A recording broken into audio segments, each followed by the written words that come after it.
गुजरात विधानसभा चुनाव में अपनी अपनी पार्टी की जीत सुनिश्चित करने के लिए दिग्गज नेता चुनाव प्रचार मैदान में उतरे हैं। बीजेपी की तरफ से गृह मंत्री अमित शाह आज 5 जगहों पर जनसभाओं को संबोधित करेंगे। वहीं सीएम भूपेंद्र पटेल भी आज रैलियां और रोड शो करेंगे। इसके अलावा बीजेपी प्रदेश अध्यक्ष CR पाटिल भी जनसभा को संबोधित करेंगे। वहीं कांग्रेस की भी आज प्रदेश में कई वर्चुअल रैलियां होंगी, जिन्हें रघु शर्मा और प्रदेश अध्यक्ष जगदीश ठाकुर संबोधित करेंगे। उधर आप की तरफ से संजय सिंह और भगवंत मान कई जगहों पर रैलियां और रोड शो करेंगे। प्रधानमंत्री नरेंद्र मोदी आज पूर्ववर्ती अहोम साम्राज्य के जनरल लचित बरफुकन की 400वीं जयंती पर साल भर आयोजित कार्यक्रमों के समापन समारोह को संबोधित करेंगे। पीएमओ की तरफ से जारी बयान में कहा गया है कि प्रधानमंत्री 25 नवंबर को सुबह 11 बजे विज्ञान भवन में आयोजित समापन समारोह को संबोधित करेंगे। बता दें कि लचित बरफुकन असम के अहोम साम्राज्य की शाही सेना के प्रसिद्ध सेनापति थे, जिन्होंने औरंगजेब के नेतृत्व वाली मुगल सेना की असम पर कब्जा करने के नापाक मंसूबों पर पानी फेर दिया था। एमसीडी चुनाव को लेकर बीजेपी आज अपना घोषणा पत्र जारी करने वाली है। इस घोषणा पत्र में पार्टी कई बड़े वादे करने वाली है। उम्मीद है कि इस बार के घोषणा पत्र में डिजिटल दिल्ली का भी सपना दिखाया जाएगा और नेक्स्ट जनरेशन सिटी बनाने पर जोर होगा। बीजेपी के घोषणा पत्र की सबसे खास बात माई एमसीडी ऐप रहने वाली है। इसके जरिए एमसीडी का 100% डिजिटलाइजेशन करने की तैयारी है। बताया जा रहा है कि आज दिल्ली में केंद्रीय मंत्री पीयूष गोयल मौजूद रहने वाले हैं। उनके साथ दिल्ली बीजेपी अध्यक्ष आदेश गुप्ता भी मौजूद रहेंगे। उन्हीं तरफ से घोषणा पत्र जारी किया जाएगा। कांग्रेस सांसद राहुल गांधी की भारत जोड़ो यात्रा का आज 79वां दिन है। कन्याकुमारी से शुरू हुई इस यात्रा का मध्य प्रदेश में आज तीसरा दिन है। आज फिर प्रियंका गांधी राहुल गांधी के साथ यात्रा में शामिल होंगी। ये यात्रा सुबह 6 बजे खरगांव के खोरदा से शुरू हो चुकी है। सुबह 10 बजे यात्रा भान भरत के मॉर्निंग ब्रेक के लिए रुकेगी। शाम 6:30 बजे यात्रा सनावद पहुंचेगी और खंडवा के मोरटक्का गांव में रुक जाएगी। बता दें कि गुरुवार को भारत जोड़ो यात्रा में प्रियंका गांधी, रॉबर्ट वाड्रा के साथ कन्हैया कुमार और सचिन पायलट भी शामिल हुए थे। पुरानी दिल्ली के भागीरथ पैलेस इलेक्ट्रॉनिक मार्केट में गुरुवार रात जबरदस्त आग लग गई, जिससे इलाके में अफरा तफरी मच गई। घटना के बाद दमकल की 30 गाड़ियां मौके पर पहुंची और आग पर काबू पाने में जुट गई। इलाके में संकरी गलियां होने की वजह से दमकल कर्मियों को आग बुझाने में काफी मशक्कत करनी पड़ी। कड़ी मशक्कत के बाद देर रात तक आग पर काबू पाया जा सका। हालांकि इस हादसे में फिलहाल किसी के हताहत होने की खबर नहीं है। बता दें कि ये पूरा मार्केट इलेक्ट्रॉनिक के सामान का है। फिलहाल आग के कारणों का पता नहीं चल पाया है। गुजरात में चुनावी प्रचार के लिए आए प्रधानमंत्री नरेंद्र मोदी की रैली में गुरुवार को भारी सुरक्षा चूक देखने को मिली। जिस वक्त अहमदाबाद में पीएम की रैली चल रही थी, तब एक प्राइवेट ड्रोन उड़ता देखा गया। ये ड्रोन नो फ्लाइंग जोन में उड़ाया जा रहा था। इसे लेकर कोई इजाजत नहीं ली गई थी। पुलिस ने ड्रोन को देखते ही फौरन नीचे उतरवा दिया। बताया जा रहा है कि ये ड्रोन किसी वीडियोग्राफर का था। वीडियोग्राफर के खिलाफ पुलिस ने FIR दर्ज कर देर शाम 3 लोगों को पूछताछ के लिए हिरासत में लिया। पूछताछ में पता लगा कि फोटोग्राफी के उद्देश्य से ड्रोन उड़ाया जा रहा था।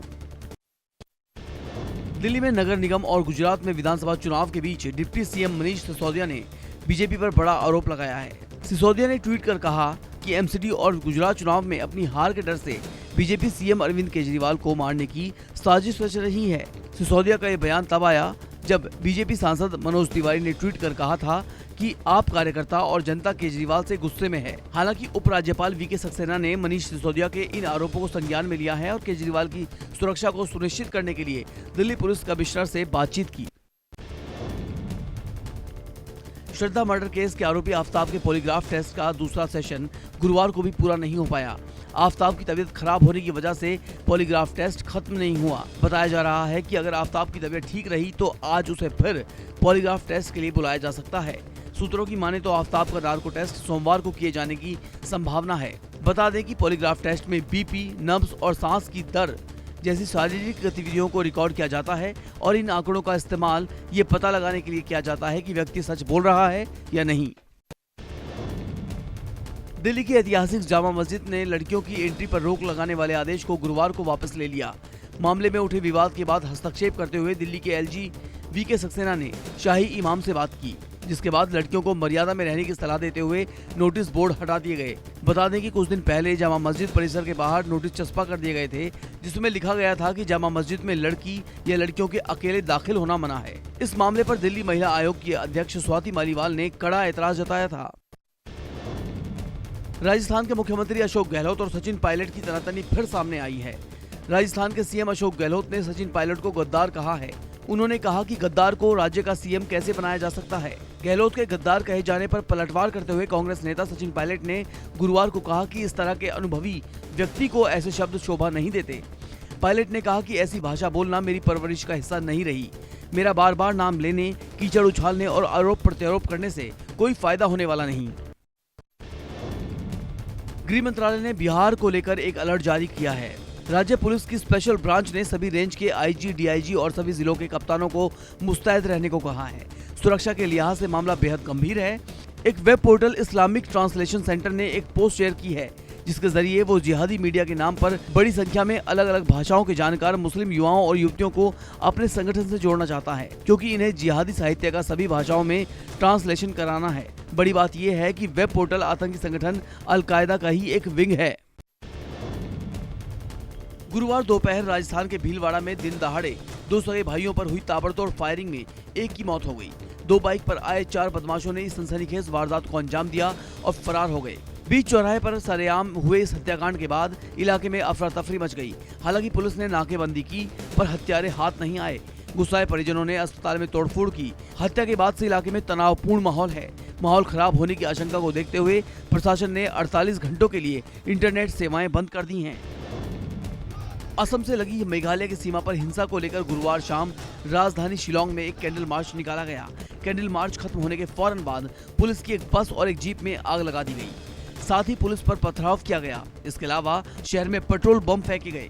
पुलिस के मुताबिक प्रदर्शनकारियों और पुलिस के बीच हुई हिंसक झड़प में 4 पुलिसकर्मियों समेत 7 लोग घायल हो गए। उधर मेघालय सरकार ने 7 जिलों के मोबाइल, इंटरनेट और डेटा सेवाओं के निलंबन को और 48 घंटे के लिए बढ़ा दिया है। छत्तीसगढ़ के मुख्यमंत्री भूपेश बघेल की अध्यक्षता में गुरुवार को हुई कैबिनेट की बैठक में आरक्षण का नया कोटा तय हुआ है। सरकार आदिवासी वर्ग एसटी को उनकी जनसंख्या के अनुपात में 32% आरक्षण देगी। अनुसूचित जाति एससी को 13% और सबसे बड़े जातीय समूह अन्य पिछड़ा वर्ग ओबीसी को 27% आरक्षण मिलेगा। वहीं सामान्य वर्ग के गरीबों को 4% आरक्षण दिया जाएगा। इसके लिए कैबिनेट ने 2 विधायकों में बदलाव के प्रारूप को मंजूरी दी है।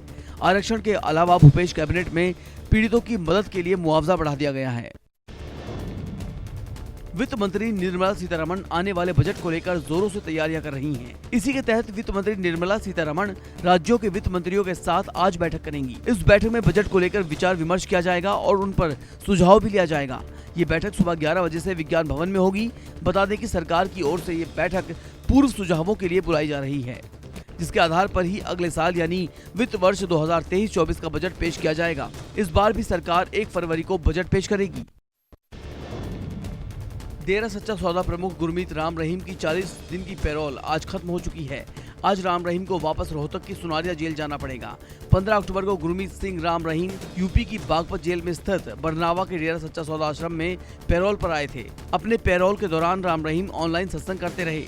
उन्होंने यूट्यूब पर अपने 2 गाने भी रिलीज किए। इन 40 दिन की पैरोल के दौरान राम रहीम ने ये साफ कर दिया कि उनका कोई भी उत्तराधिकारी नहीं है और डेरे के प्रमुख के रूप में वही रहेंगे। बता दें कि राम रहीम को हत्या और रेप के मामले में दोषी पाया गया है। मनी लॉन्ड्रिंग मामले में दिल्ली सरकार के मंत्री सत्येंद्र जैन ने जेल में उचित भोजन नहीं दिए जाने को लेकर राउस एवेन्यू कोर्ट में याचिका दायर की थी।